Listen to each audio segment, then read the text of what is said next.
మన జీవితంలోకి ఎన్నో రకాల వ్యక్తులు వస్తూ ఉంటారు. కొందరు మనతోనే ఉండిపోతే ఇంకొందరు దూరమైపోతారు.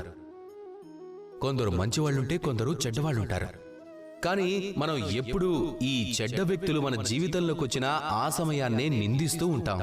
మనకు చెడు అనుభవాలు పంచుతారని, బాధపడతారని, ఆందోళన కలిగిస్తారని మనం ఎప్పుడూ వారిని అనరాని మాటలు అంటూ ఉంటాం. కానీ ఎందుకు? ఈ చెడ్డవాళ్ళు మంచివాళ్ళు కాదు, మంచివాళ్ళు చెడ్డవాళ్ళు అందరి జీవితంలోకి వస్తారు.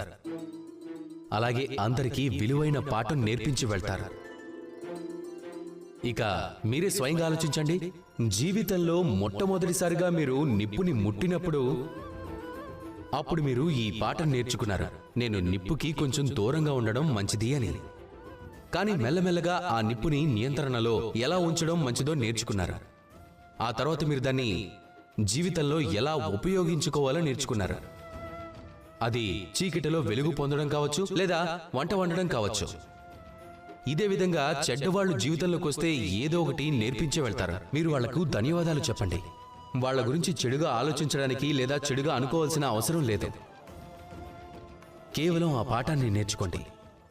అనుకూల భావంతో జీవితంలో ముందుకు సాగుతూ ఉండండి. అప్పుడు మిమ్మల్ని ఎవ్వరూ ఆపలేరు.